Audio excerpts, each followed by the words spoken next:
Hi everybody, welcome back to my channel. So today I am filming outside because there's a lot of noise going on inside. So today's video, as you can tell from the title up here or here, is the truth about Sigma. So if you guys have been watching YouTube videos or reading blogs for a long time, you will have known that Sigma hit YouTube and the blogger world like a brick a few years ago, and pretty much every single YouTube creator and blogger was really pushing Sigma, and they were pushing it, some of them were pushing it quite hard and not giving 100% honest reviews. By the way, I'm sorry if it gets windy. The wind is starting to pick up a little, but I thought I would do a review on the Sigma products that I have and on the actual company as a whole, because of the fact that back in the day, like I said before, a lot of YouTubers were pushing Sigma brushes, and one of them, there's still a lot of them that say, oh, purchase Sigma brushes, but one of them was TUMBLR, and she was my first beauty guru experience, I guess you would call it, and I watched her Serena Vanderwoodson video and completely fell in love with her. I think she's amazing. But she had done a thing about Sigma, about how great they were, blah blah blah, and everything was amazing. So I clicked her link and bought them. And the ones that I got, I just really wasn't happy with. I was really disappointed in the quality, especially since they were like $80. And at the time I didn't have $80 to be spending on makeup brushes anyways. So I was really disappointed, but I did a lot of research and found that it really comes down to some of their products are good and some of their products are bad. And had, you know, I'm not blaming Tanya Burr, obviously, but I felt like had she done a better, more honest review, I would have been a little bit more informed. So I thought I would let you guys be informed. So I have all of my Sigma brushes here and all of my other Sigma products here, and I'm just going to take you through each one. So this might be a long video, but stay until the end because there's a little surprise for you. Okay, so we're gonna start with breaking it into good and bad so that I'm not just going down the line. And the first good one that I have here is the what is this? The F60 foundation brush. Now this foundation brush, it will apply, it's just your standard regular foundation brush, but it will apply your foundation really nicely. It provides full coverage, and the only downside of this brush is that a lot of product gets built up right here in the bristles and kind of sets towards the furrow. So when you clean it, you want to make sure that you clean it really, really well, because you don't want old products sitting down there eating away at your glue. So that's the only downside of this, but like I said, it's just your typical foundation brush. It does the job, no complaints. The next one I have here is the F70 concealer brush, and this is literally just a mini version of the foundation brush. It too collects a lot of product down by the furrow, so make sure that you do clean this well, but it does apply your concealer and you're good to go. Okay, so the next one I have is the P80 Precision Flat Brush. Now I have to say, this is, I could build a shrine to this brush. It is amazing. I love this brush. It's probably one of my favorites out of my entire brush collection, including my MAC brushes and my Urban Decay brushes. Like, this for me is the holy grail. This is so versatile. You can use it as a crease brush, you can use it for concentrated contouring, you can use it to blend your concealer. This is just really your everything brush. I mean, I haven't looked at their website, so I don't, like, in forever, so I don't know what they say you're supposed to use it for, but I just use it for everything, and it fixes everything and makes everything amazing. Then we have the P84 Precision Angled Brush. Now this one is just an angled version of the one I just showed you, and this too is amazing. It's actually better to use this for more concentrated contour highlighting that you're doing before your foundation, just because it really can get into any crease areas like your jaw area, sorry, Now that I'm talking about it, I can't stop smiling. But this also is amazing. Then we have the P86 Precision Tapered Brush. This brush is perfect for getting into your crease as well as doing concentrated blending. So if you are doing a look where you need to blend out a certain area but you don't want to blend out the entire area, this is perfect for it because it is tapered. It can focus on just that one area without taking over and doing your whole eye. Then we have the E05 eyeliner brush, and this is just a really tiny fine tipped liner brush. I actually have 3 of these because I really like them. I have one, let me see if I can find it here, that's smaller, and I find the smaller one is better when doing wing liner, just because I feel like you get better control of the brush rather than, I don't know, maybe it's psychological. For me, I feel like I get better control with the smaller one. So this is also the same brush as this, it's just slightly smaller. Then we have the E30 pencil brush.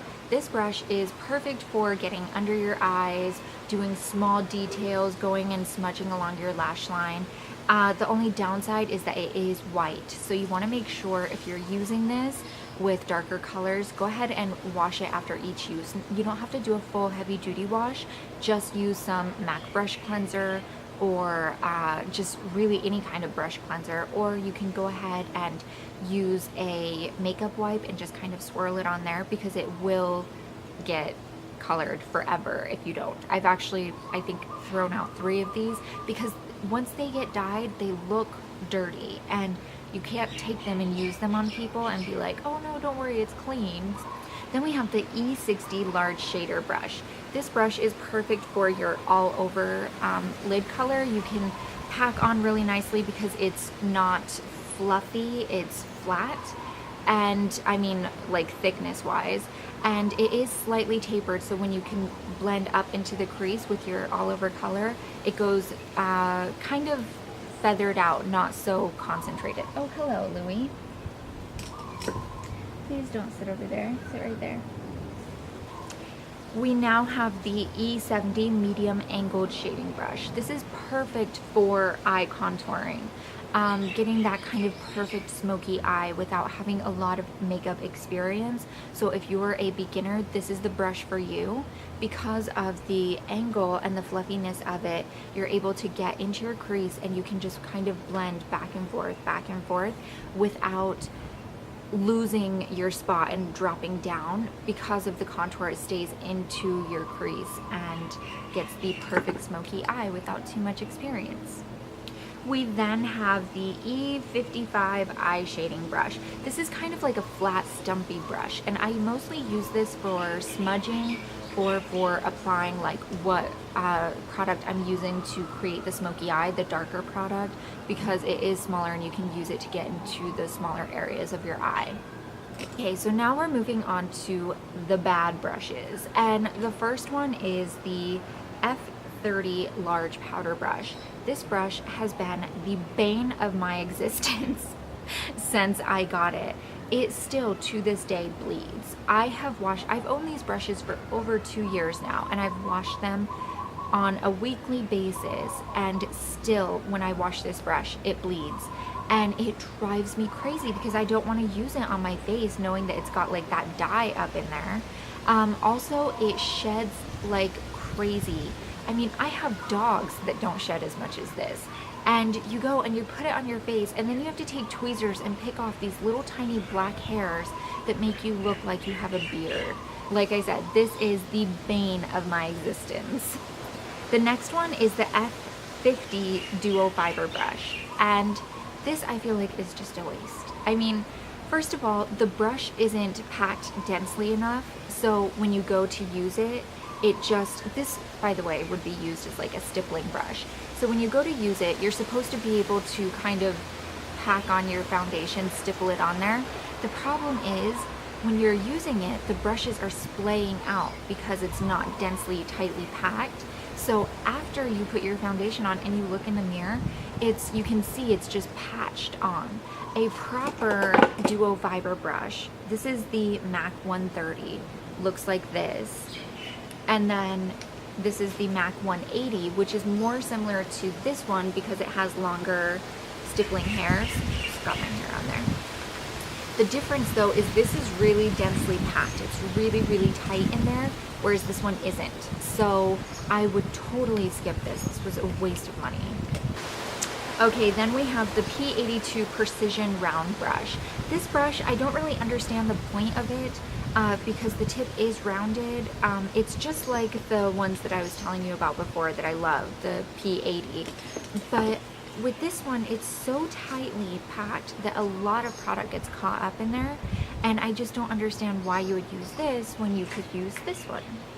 Then we have the E65 Small Angle Brush, and this is, when they say small, they mean business. It is tiny, but I don't really like it because I don't really know what it is about it really. I think that it just fluffs out too much on the sides, and so you don't get that smooth, perfect line. And I mean, this is one of those brushes that if you have it, you use it, but if it's not there, you're not gonna cry about it. Then the last brush we have here is the E40 Tapered Blending Brush. This, in my opinion, is a knockoff of the MAC 217 brush, which looks like this. The only difference is this brush, as you can see, the MAC is more fluffy and shorter, whereas the Sigma one is longer. The problem with having the longer brush hairs is that it goes everywhere. So you're not getting a really smooth, seamless blend, and you can't do any concentrated blending with this. It just literally covers your entire eye area. So I did that here because I don't want to put it on my eye and mess up my makeup. But I mean, I have used this. Did my camera just drop? Try that. So I have used this. I don't chuck it. I'm not going to throw it away or anything, but I really wouldn't recommend it, and I definitely would not recommend it to any actual working makeup artists. And I have just some other products that I thought I would tell you about. The first one is the Sigma brush belt. Looks just like this, and it's got a nice little strap there. This you would only purchase if you were an actual working makeup artist. There's no reason for you to own this if you weren't. But it does do the job, and I like that it has a little spot there for your business cards. So although it would have, I think it could have been just a little bit wider so that you could fit a few more cards in there. So if you were doing like a seminar or something, or not a seminar, but like a class, you could have more to give out. But it does get the job done. It's got many pockets, it holds your brushes tightly, and you don't have to fight to get them out or anything like that. The next one is the Sigma brush roll, which looks like this, and it has a little snap right here that you unsnap and unroll it, and all of your brushes are then in here. This is perfect for traveling because you can keep all of your brushes in one spot, and it's packed flatly, so it'll lay flat in your suitcase or handbag. The next one is the Dry and Shape, Sigma Dry and Shape. Looks like this, like it almost looks like a little clutch actually. Kind of would be cute, but it is amazing. I love this. I use it all the time. So after you wash your brushes, what you're gonna do is you're going to push your handle, grab this brush here, you're gonna push your handle through here, whoops, through here and up like that, and then it's just gonna sit there and it's going to reshape your brush. Now obviously that one is too big to use. Come over here. And this is perfect for anybody who has done some serious hardcore blending with their brushes, because when it reshapes it, it'll come out like it's brand new, and I love that. I also love that what you do with it is after you put all of your brushes in here, you just lay it against like the back of your wall, or the back of your wall. You just lay it like against the wall, on your counter or something so that it's kind of standing up, and all of your brushes will dry standing up, so no water gets up into the fur. It's all going down. I then have, of course, my Sigma brush cups. It goes together as a holder like that, and it's another good way to travel. The only thing I don't like about it is that your brushes, if you have a lot of them, they get super cramped and then the hairs get all messed up. So if you just have a few, it's perfect, but if you have a lot, I would use a brush roll. The next thing I have is the Sigma makeup bag. This thing is massive and I love it. It's amazing. I use this every time I travel. It has multiple pockets in here. So it's got a pocket on this side and then it has two little pockets over on this side. Oh, there's something. Oh my gosh, there's Maybelline gel eyeliner. Oh wow, that's like super old. It's like all dried up and cracked. That's so funny. Anyways, I absolutely love this and I think it's cute, the little heart here. So now that we've talked about that aspect of the brushes and the actual product, let's talk about the company. So you guys, like I said, if you've been around for a while, you know that there was a little bit of a scandal with Sigma being involved with some of these YouTubers and bloggers. A lot of their viewers felt like these YouTubers and bloggers were being bought off. And I just kind of wanted to set the record straight. I don't actually know what sort of deal, you know, Tanya Burr or Jaclyn Hill or anybody else made with Sigma. But I do know that you can join their affiliate program. I am in no way affiliated with them, but you can join their affiliate program and receive 10% of sales purchased through your affiliate link. Now, I don't begrudge any of these people making money on it. I think especially back in the day before Gleam came around and a lot of people were literally just making videos in their bedrooms and trying to collect that little tiny bit of money that comes from the AdSense revenue, I say go for it. But I just felt like it would have been better if they had done a more honest opinion. And the same thing kind of happened with other products too. You had Bellamy and BH, and they all got pushed really hard through the YouTube community and the blogger community, that a lot of us that purchased them because our favorite YouTuber or blogger said, oh, it's so great, we kind of felt disappointed. And what ended up happening was forums, of course, started popping up about it, and I myself felt disappointed, but never enough to like actually go like type in a forum. I just think it's a waste of time, really. But a lot of people, and you can still find some of these forums online today, a lot of these people felt totally betrayed by these YouTubers. They unsubscribed from them. They never wanted to talk to them again. In reality, it really was just kind of a large marketing scheme on the part of Sigma that all of these other people got wrapped up and sucked into. So I myself, I would recommend Sigma products. I went through, I told you the brushes I love, I told you the brushes I hate. I love their products that I have here. I haven't tried any of their makeup, but I'm getting ready to. But I just think it's about being informed. And I think had these YouTube bloggers done a more informed review, there wouldn't have been this kind of scandal with Sigma where people just wanted to blacklist them altogether. So I hope that this review has helped you guys and has shown you guys that there are a lot of great products from Sigma, but there's also a lot of kind of crappy ones. So and that's like that with pretty much almost every brand out there. I mean, sometimes you get something that you like, sometimes you don't. And I hope that the advice I gave you guys helps some of you, but I wanted to show you guys that Sigma is not all bad. And in order to do that, I'm doing a giveaway. I am giving away one Sigma Extreme Color payoff kit. I don't actually have it here because what I'm gonna do is when the winner is chosen, I'm going to have it shipped directly to you so that you're able to get it in a timely manner.